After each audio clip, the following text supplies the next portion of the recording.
Hi guys, it's West Coast Arachnids. Was just doing a little bit of feeding on my teas and cleaning, and as you can see I haven't really gotten to the bottom ones yet. They're all dirty, you can tell. All water splotched up. But I was actually on this one here, and I was just throwing them in some food, and I was going to let them eat and then do a wipe down. But pull the bolus out and stuff, and this guy decided he didn't like his home anymore, so he came out for a walk. He's been sitting on my hand for about half an hour now, at least. Well, I've been uploading my Stromatopelma calceatum update video, or the rehousing. That's being updated right now, or uploaded, sorry, and edited. But yeah, so this guy was coming along for the ride, watching me edit the video of another tea. Wonder if they get jealous. It's actually getting quite large. He's about this is a Lazidor difficilis. This is Lazidor difficilis number 1. I don't know, he's probably about, he's got to be 3 inches. He's pretty long-legged, but I think it's a female. I mean, this is a suspect female. He's really comfortable right where he is right now. He doesn't want to be bothered. Couldn't care to be touched. Like, doesn't really bother him too much. Like, I've been petting him and stuff. You can see how long his legs are. I think it's a her. I did take a look. It did look like there was a epigastric furrow in there, but can't really tell by that. I mean, that's not 100%. So the next time this one molts, I think I might be able to sex the molt. It's because it's the size of it, really. It's getting fairly large.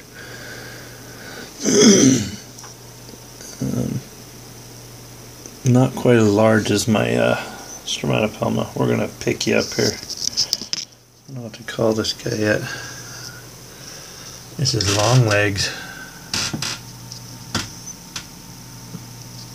This one here, that's the Stromatopelma. It has plugged its hole down at the bottom there, if you can see the dirt. And inside is all webbed up. It's been, oh, I don't know, 8 or 9 hours since I put them in there. It's been busy. Oh, and then there's this guy. I fed him a mealworm that didn't quite, it pupated into a beetle, and it didn't quite make it. There's no wings on it, no shell on the back, and it looks like it just molted a little while back, not too long ago.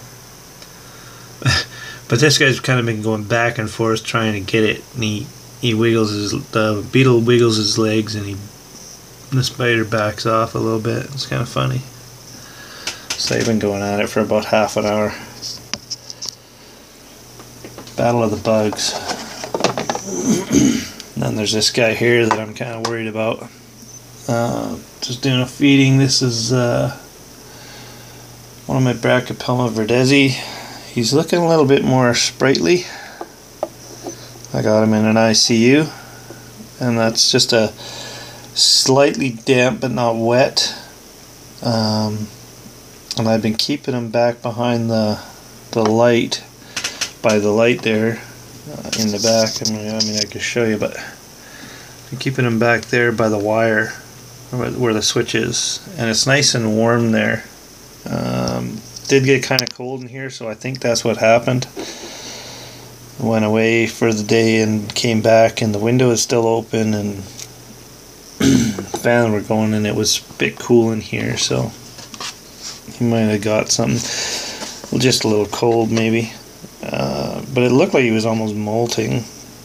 But I take this thing and I just stick it over top, and I mean it does get sunlight in there, but not a lot, and I block it, so I'll just stick it back there and I'll put this over top so it gets the warmth and it's nice and dark. Let's show you what I'm doing here. I'm just gonna put this over top.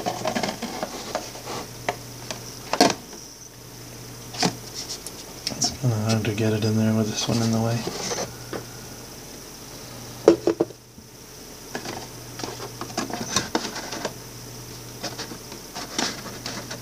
Yeah.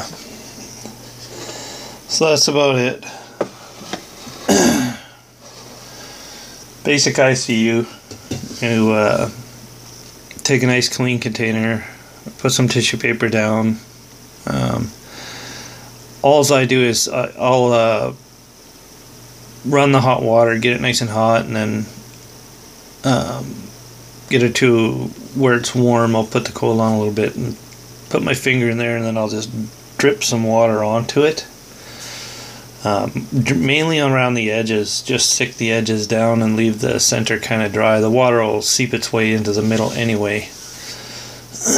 And then I took the lid and I ran it under hot water for about a minute, and that gets the lid nice and hot. Shake off a little bit of the excess water and then put it on, and that will warm it up from the top down. Just a little trick, and it doesn't stay warm very long, but enough to give it a little bit of a boost, I guess. All these guys are eating in there. I don't know if you can see in there with all that water drop beside me. That guy down in there, bring it right up close. You can see the mealworm in the middle of the hole there. Let's see if I can point it out to you if you can find it first. Very tiny. Right there. That's him enjoying a mealworm. Lift you up and get you a higher look at it. You can see in there with all the glare and the light behind it. See if I can block some of it. Anyway, you get the gist. Yeah, so just running around giving them a feed. Some of these guys are getting pretty big, and a mealworm doesn't really do it. And I haven't been up to get some crickets for a couple of weeks, so I think I'm gonna have to go and get some crickets. This guy's just chilling. He won't come off my hand. But when I first put him on, he wouldn't stop moving. Like he was just going, and now he's just basking on my hand. Now that he knows he's not in danger, I guess the warmth is nice for him. Oh, there's one of the Salmopolis Amelia, Erminia. Can never get the names. I don't know if you can see him there. The middle one, he's just kind of sticking his feet out there. Sorry, buddy. Oh, he's climbing on the camera now. You might see him coming around. There he is right there. Yeah, there he goes. There's his legs. He's climbing on the camera. I talk about a close-up. He decided, I'm going to go for a walk on the camera. Okay, you want to come back off there now? I can't get him off. Put you down. Make sure I don't squish him. Alright, smarty pants. Come on off there. Camera's probably warm too. Tablet. Now he's boogieing, nice and warm. Show off for the camera.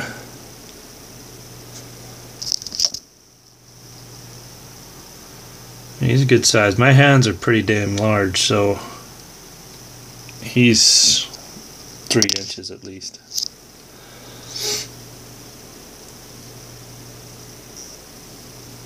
I don't have long hands, I guess. They're more wide than long.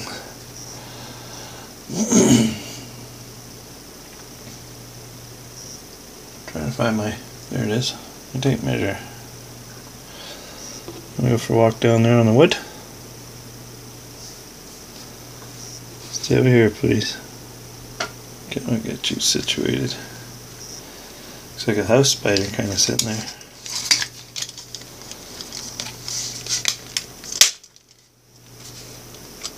Okay. Oh boy, he's fast. He took a dive right off the table. Good thing it's not that far. And it's soft where he landed.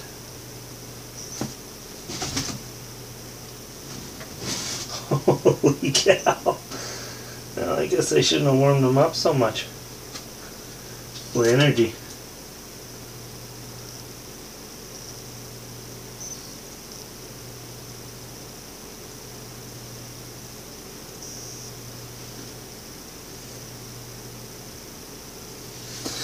I got him. Wow. Talk about a sprinter. It's like I put this thing on fast forward or something. Okay, let's see if we can measure him now.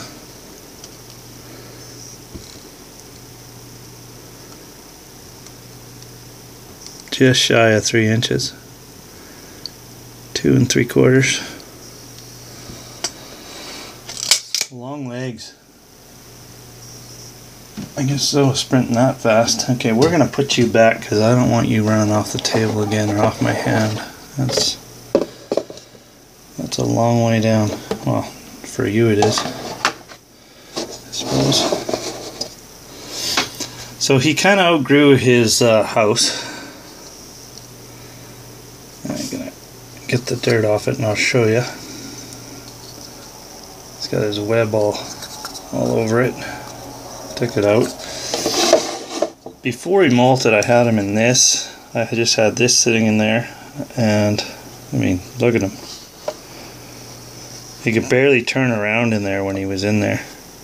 So I didn't realize he got that big because he only molted not too long ago, a week ago, 2 weeks, not even. So you're gonna go back in your house. Maybe I should put him in something else first. Anyway, I'll just hang on to him for a minute. So we got a couple of molts. I've already taken them out. That's Peak and Cerades. These are the new ones. This is Brachypelma verdezis right there. Another one in there that molted. He's busy munching down on something. So is this guy. That guy has had a mealworm or something just a minute ago. The one on the end there, he didn't eat. He was just sitting in there. It's all misted up. And this one here, it's empty. That's the one that's down there. I haven't seen my bee vagans for a while, the big ones. And it looks like this one's home's caving in on them. This cocoa fiber, the Eco Earth, I'm going to put this guy in here just for temporary because he's getting a little wily. Let's see if I can get this to go up a bit.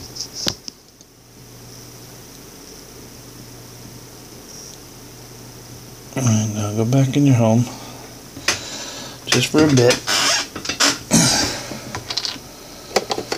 And I'm gonna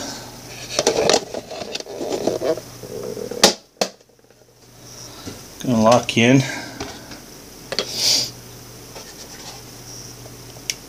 And I might just leave his thing without a hide now, because a lot of times he's out anyway. Doesn't really go into his hide a lot.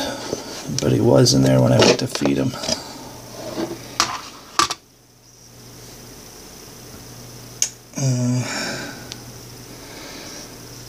Now this one, is really, I mean, he's got a hole down the center there that's kind of plugged. This side's plugged. He's got a hole on the side there where he peeks out, I guess. I don't know. And then there's this side. This is where his main hole is. And I don't know if you can see down there. There he is in there. He, she. Down the other side. But it's really quite dry. You can see it kind of dangling there. And if I shake it too much, it'll probably cave in on him. So that's an issue. Sorry if this squeals. Sometimes it does it when I pinch the edge to put it down. And that guy's still fighting with the beetle. And we'll bring him down here just so we can see. So in lieu of having a dead tarantula because the thing caved in on him, I'm taking him out of that little hide that he's built.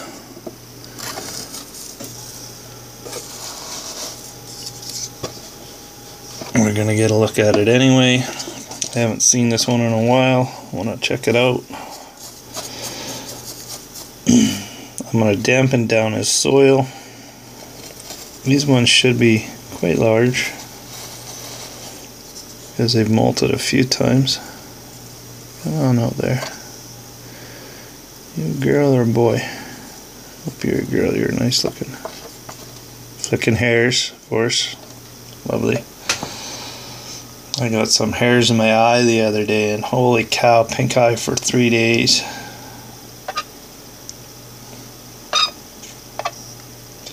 And these are just, you know, 2 to 3 inch specimens. You get these guys full size, they can kick some nasty hair. Now this is really, really dry. Stop kicking. I get it. You're angry. So, let's see. We can get a good shot of this one. Really looking good. Get some more light on it.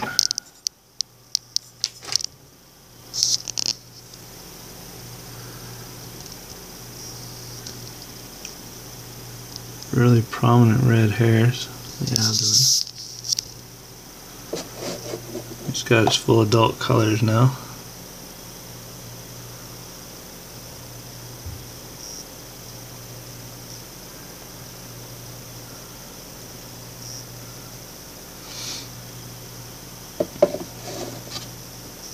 I think it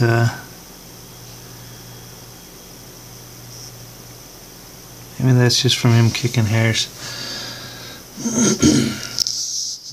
Kind of looks like it might be starting to go into pre-molt again, which isn't that good. I never got to the back ones there either, wiping them out yet. Haven't fed any of these guys. I don't think he'll take a mealworm right now that he's been disturbed. Let me just show you a little something else too. Mealworms are going nuts. I can't keep up with them. I don't have enough teas to feed them all. I'm going to put you back up here so I don't bust you.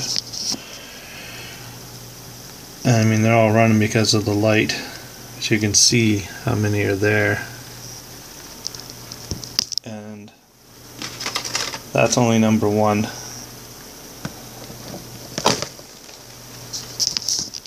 And there's number 2. There's just as many in there. This one here is about 3 weeks now. The other one's about a week and a half as far as time wise that they've been in there. So there should be, in the 3-week one, there should be some small mealworms. Should be some small mealworms growing in there.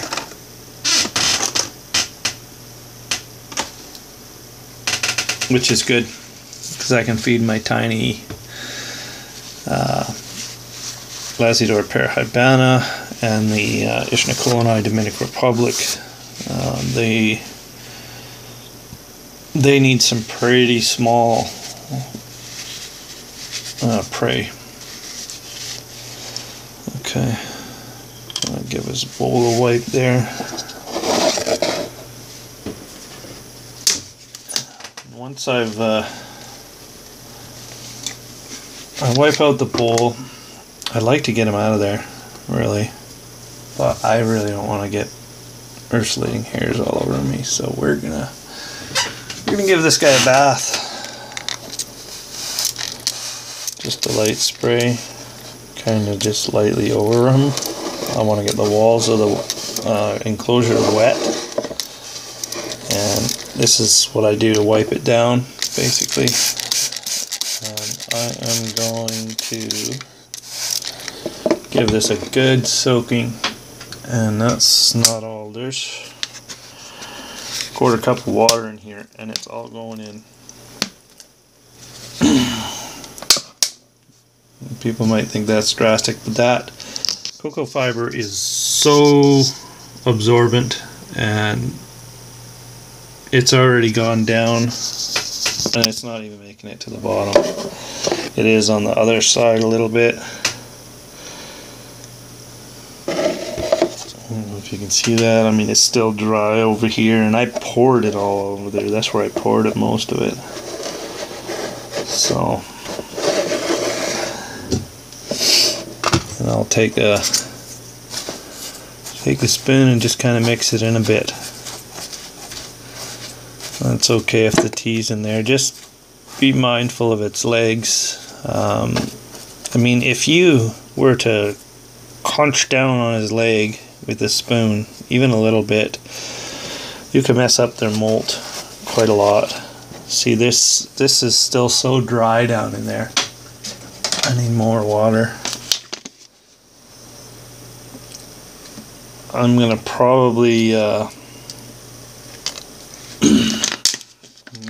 go through each and every one of these over the next week and redo their whole enclosures, all of them.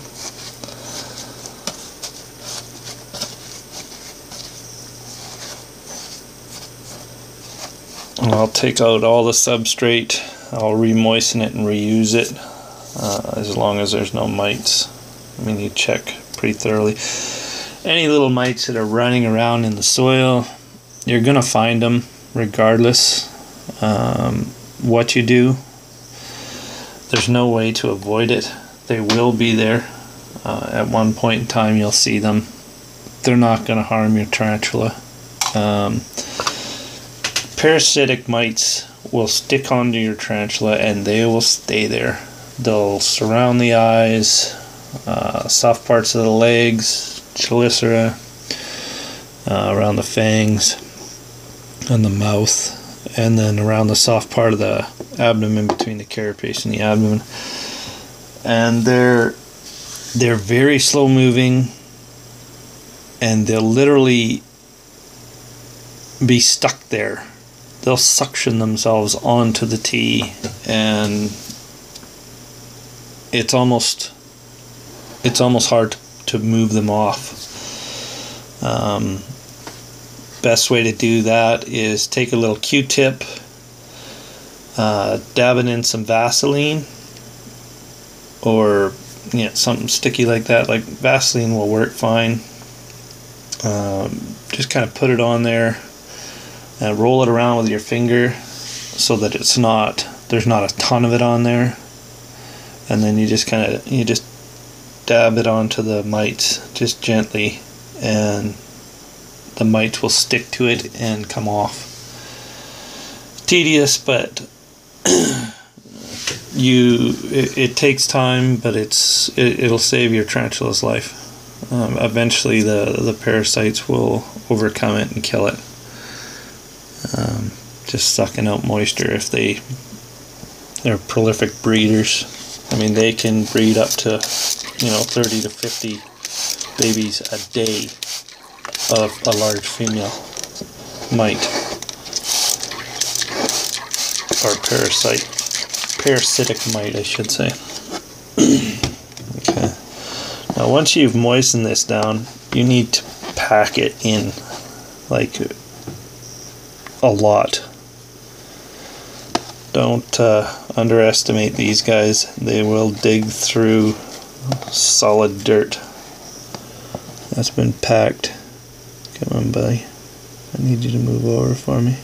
Don't kick hairs, please. Come on.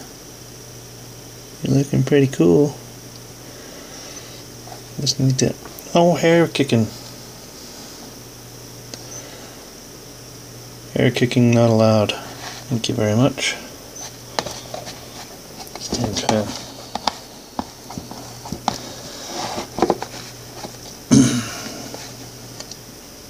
Now, that's good and moist for them now. Within a day, it's going to dry up pretty good. So now I can just run this along here and get any feces off the walls, dirt, and whatnot. And this cage is pretty clean now. So, you want to come out? Say hi to everybody. I wish this was a little higher. It's waving at everybody. Here, I got this. I'll put it up more. Maybe make you seasick a bit. There we go. So let me... It's a little too high. There we go. I need you. It's got web coming off him. I don't know if you can see that. I need you to come out, buddy.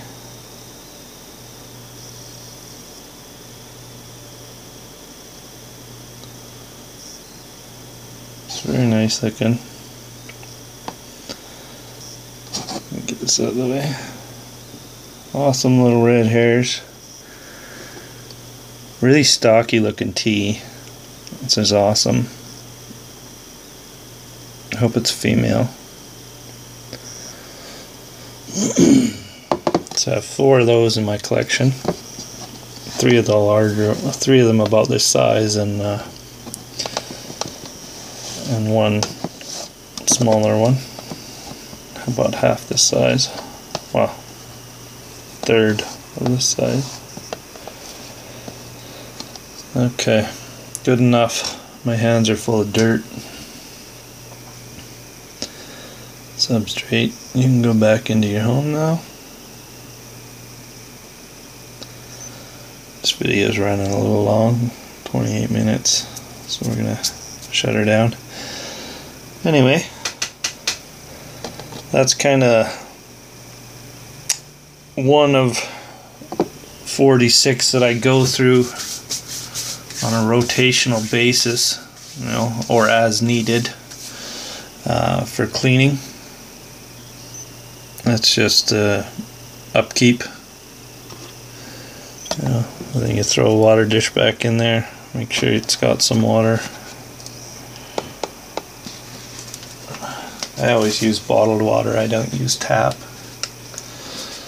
I'll either use this stuff, just regular bottled water from any store. It's filtered. It doesn't have any chlorine and whatnot in it, so nothing that's going to harm your tea as much as, you know, tap water would. Especially, you know, if you get pipes bursting regularly in your area, or brown water or anything like that. You live in a city. I wouldn't use tap water for my teas. You can get any superstore. You can go in there and get distilled water, big bottle of it. You know, a couple gallons for $2-3. It's not expensive, and that, you know, to fill a water bottle cap full of water, it's not going to cost you a lot. It'll last a long time. and then there's your spray. Now I'm going to leave it like that. No hide for this guy. Gonna see what he does. If he stays up on the walls for a day, then I'll put in either put in a little hide or add a little more substrate and just pre-make a little hole for him, and he'll dig it out like he already did. So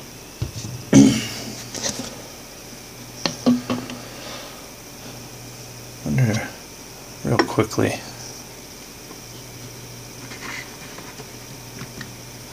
Just bringing down the S-calci on him. Now I put this on the back just temporarily for purposes of, you know, it having a little darkness back there while it made its home. But it's already deep into its built hide, so we're going to pop this off. Sorry about the jiggling. Gonna need to pick it up to do this, I think.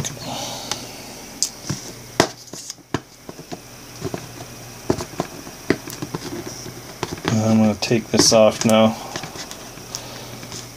I want to be able to check back in there, and then that end or that part will be at the back towards the wall away from the light. So no matter what, he's going to have a little bit of darkness. Alright, cool.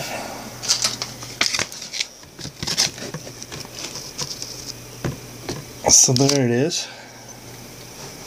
It's got quite the little thing going on in there.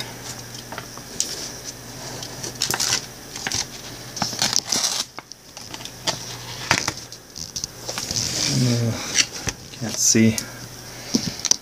Let me see if I can grab a hold of it. Lift it up. I get a good handle on it. It's pretty heavy. I got a couple of rocks in there, so I don't want it digging in the substrate anymore. It's up in there. I don't know if you can see that at all. Sorry about the wiggling. You can see legs and stuff. Anyway, it's got quite the little house built, and I'm sure now that this is off, she is gonna web this all in, and that'll be good because it'll make a hole out the side where I can feed it. So I'm gonna put that in to the back.